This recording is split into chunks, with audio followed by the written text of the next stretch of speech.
आज सर बड़ी काशी का जो भाषण था जो है प्रधानमंत्री जी का, वो छोटी काशी के लोगों ने भी सुना है। क्या कहेंगे सर इस तरह की घोषणाओं को? सबसे पहले तो खुशी की बात है कि तीसरी बार प्रधानमंत्री नरेंद्र मोदी बनने के बाद अपने लोकसभा के क्षेत्र में गए और सबसे पहला काम प्रधानमंत्री बनने के बाद उन्होंने जो किया है, किसानों के खाते में 17वीं किस्त जो है पीएम सम्मान निधि की वो डाली। 20,000 करोड़ रुपए एक कलम से सब किसानों के खाते में जाएंगे। आज हमारे यहाँ भी भिवानी ज़िले के अंदर 25 करोड़ रुपए किसानों के खाते में जाने हैं। अब तक हमारे यहाँ लगभग 400 करोड़ रुपए जा चुके हैं। देश के अंदर 3 लाख करोड़ रुपए की राशि ये दी जा चुकी है। भारतीय जनता पार्टी ने जितना काम किसानों के हित में किया है इतना पहले कभी नहीं हुआ। चाहे वो भाव देने की बात हो, सॉयल हेल्थ कार्ड बनाने की बात हो, मंडी के निर्माण की बात हो, भावांतर भरपाई से पैसा देने की बात हो, किसान की जो इनपुट है उसकी कॉस्ट कंट्रोल करने की बात हो, तो हर चीज़ में किसान का सहयोग किया है। और आने वाले वक्त में भी हम किसानों के लिए जो बन पड़ेगा वो हम करेंगे। प्रदेश के कृषि विभाग के मंत्री भी आप रहे हैं अरसे तक जो है, आपको क्या लगता है कितना फायदा सर प्रदेश के भूमिपुत्रों को होगा इस पूरी कवायद से? देखिए, देश में किसानों की हालत ज़्यादा अच्छी नहीं है। थोड़ा थोड़ा करके भी इस राशि से उनको सहयोग मिलता है और 3 लाख करोड़ रुपए की जो राशि दी जा चुकी है तो कोई हमारे खजाने को देखते हुए कोई छोटी राशि नहीं है। जो भारत की अर्थव्यवस्था मजबूत होगी, भारत के खजाने में पैसे बढ़ेंगे, किसान हित में और भी फैसले अच्छे से लिए जाएंगे। किसानों की नाराजगी दूर हो पाएगी क्या? जो हरियाणा के किसान नाराज थे इस तरह की घोषणाओं से, इस तरह से अनुदान राशि जारी की है। देखिए, मैं समझता हूँ कि पक्ष की पार्टियाँ झूठ बोल करके, गुमराह करके, भ्रमित करके वोट लेती है। अभी भी उन्होंने 1 लाख रुपए खटाखट 8,500 रुपये खाते में देने का वायदा किया है। किसी को कोई पैसा नहीं दिया गया। अब कांग्रेस के हरियाणा के नेता कहते हैं कि हम एमएसपी की गारंटी देंगे, जबकि कांग्रेस की सरकार बहुत सारे प्रदेशों में है, वहाँ वो कोई गारंटी उन्होंने नहीं दी। तो भ्रमित करने का काम, झूठ बोलने का काम, इसी तरह से सत्ता हथियाएँ अपने परिवार का भरण पोषण करें, यही कांग्रेस की नीति है। लेकिन कांग्रेस जो है इसमें कामयाब नहीं होगी।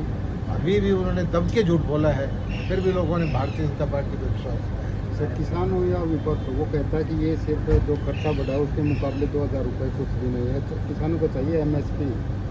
मैं तो एक ही चीज़ कहता हूँ कि हरियाणा के अंदर सबसे ज़्यादा एमएसपी पर फसलें खरीदते हैं। देश में सबसे ज़्यादा जो है फसलें हमने खरीदी हैं, सीधा खाते में पैसा दिया है, और फसल नहीं खरीदी तो भावांतर का पैसा दिया है।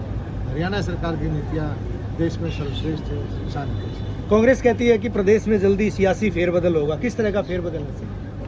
कांग्रेस को अपना घर संभालना चाहिए। मुझे लगता है कि कांग्रेस पार्टी में फेरबदल होगा। दो तीन जो बड़े कद्दावर नेता हैं वो संपर्क में है सर, बता पाएंगे नाम कौन कौन से? कांग्रेस में जो एक परिवार का प्रभुत्व है, बाकी लोग घुटन महसूस कर रहे हैं। आने वाले वक्त में आप देखेंगे कांग्रेस में बदलाव। क्या बीजेपी में माना जा सकता है देवीलाल, भजनलाल और बंसीलाल परिवार एक साथ दिखेगा?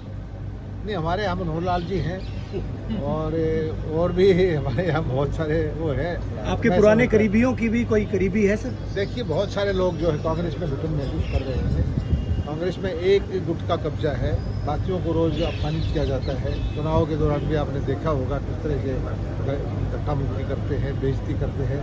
कांग्रेस को पार्टी नहीं है, वो जो है एक परिवारवादी गिरोह है, उसका वहाँ आज के दिन को घोषित। विधानसभा चुनाव के लिए बीजेपी कितनी तैयार है सर? बीजेपी बिल्कुल तैयार है। हम तो हमेशा चुनाव के लिए तैयार रहते हैं, जनता के बीच में रहते हैं, जनता की सेवा करते हैं, जनता का आशीर्वाद हमें। लोहारू का आशीर्वाद ने कहा कि अपमानित किया जाता कांग्रेस में, ऐसा ही आरोप किरण चौधरी ने लगा दिया। तो क्या लगता है कि किरण चौधरी बीजेपी में आ सकती है? मुझे इसकी जानकारी नहीं है, लेकिन बहुत सारे लोग जो हमें मिलते रहते हैं उनकी इच्छा जताते रहते हैं कि वो कांग्रेस में घुटन महसूस करते हैं। लोहारू की जनता का कितना आशीर्वाद मिलेगा सर? क्योंकि लोकसभा चुनाव के आंकड़े जो है वो कहीं न कहीं चिंतनीय है। देखिए, कोई चुनाव में एक जैसा नहीं रहता। आने वाले चुनाव के अंदर निश्चित तौर पर हमें आशीर्वाद मिलेगा। पूर्ण बहुमत की सरकार भारतीय जनता पार्टी की। लेकिन जो वोट परसेंटेज थी सर, आखिरी सवाल, जो वोट परसेंटेज थी वो अनुकूल नहीं थी कहीं। वोट परसेंटेज जो है, पिछली बार हमने 36.5% वोट में विधानसभा में 40 सीटें जीती। उससे पहले 35% वोट में हमारी 47 सीट आई थी। अभी तो हमारा 40% वोट, लेकिन सीटें कम है सर। 40% वोट है। अब जो कैंडिडेट है बहुत जगह आएंगे और कांग्रेस धड़ों में बटी हुई है, एक दूसरे को हराएंगे। कांग्रेस को हराने के लिए कांग्रेस फेरबदल होगी, इसका मतलब आपको लगता है कि वही लोग आएंगे? किसानों के खाते में 20,000 करोड़ रुपया डालेंगे। अब तक लगभग 3,34,000 करोड़ रुपया किसानों के खाते में डाल दिए गए हैं। इस राशि के साथ प्रधानमंत्री जी का किसानों की आज दुगनी करने का जो रोड मैप है, कैसे उत्पन्नता है, उत्पादन बढ़ेगी, इसके लगातार इसका प्रयास जारी है। दूसरे उत्पादन की लागत घटाएं। किसान भाइयों, आप जानते होंगे अरबों रुपए की सब्सिडी देते हैं खाद पर, तब किसान को सस्ता खाद मिलता है। दुनिया में खाद के दाम आसमान पर है, लेकिन ये हमारी सरकार है, हमारे प्रधानमंत्री नरेंद्र मोदी जी है, तो किसान को सस्ता खाद उपलब्ध करवाते हैं। दाम किसान को मिले, इससे मिनिमम सपोर्ट प्राइस जो लागत आती है उसका कम से कम 50% लाभ देकर न्यूनतम समर्थन मूल्य तय किया जाता है। और ये फैसला भी किया किसी ने, तो नरेंद्र मोदी जी हमारे प्रिय प्रधानमंत्री जी ने किया। पहले की सरकार के दरबार में करती योजना है कृषि के विविधीकरण का, उन्होंने हम सबको निर्देश दिया और काम में लगे। फूलों की खेती, फलों की खेती, सब्जियों की खेती, औषधि खेती की वानिकी, कृषि के साथ उत्पादन, मधुमक्खी पालन, जिससे किसान की आय दुगनी हो जाए। और एक किस्सा और मैंने वो तरफ देखिए प्रधानमंत्री जी की, क्या ये धरती केवल हमारे लिए नहीं है, आने वाली पीढ़ियों के लिए भी है। अनियंत्रित कीटनाशक और खाद के प्रयोग से ये बंजर अगर हो गई तो आने वाली पीढ़ियां इस धरती पर कैसे रहेंगी। नरेंद्र मोदी जी तीसरी बार देश के प्रधानमंत्री पद की शपथ लेने के उपरांत आज आदरणीय प्रधानमंत्री जी का काशी आगमन हुआ है। देश के किसानों को हर वो साधन संसाधन दिए जाए जिससे वो अपनी आय दोगुनी कर सके। ये मुस्कान है खुशहाली की, देश के मांग की। ये मुस्कान है किसानों की, और इस मुस्कान की वजह है प्रधानमंत्री किसान सम्मान निधि योजना, जो अन्नदाताओं की आशाओं की जमीन को पिछले 5 वर्षों से इस तरह सींच रही है कि उनके जीवन में खुशी और आत्मविश्वास की फसल लहरा रही है। अक्षर मेहनतकश अन्नदाताओं के प्रति सरकार की प्रतिबद्धता को दर्शाता है।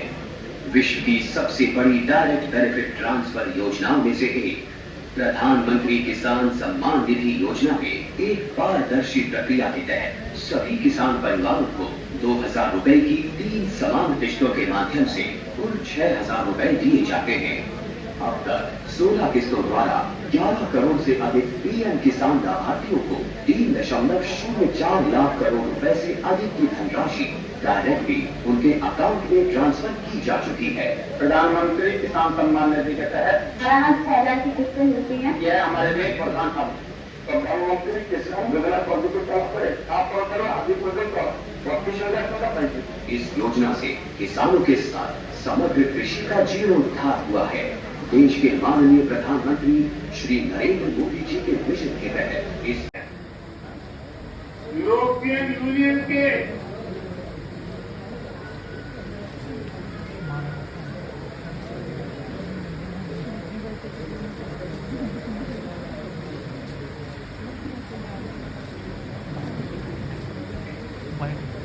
सारे मतदाताओं को जोड़ दें तो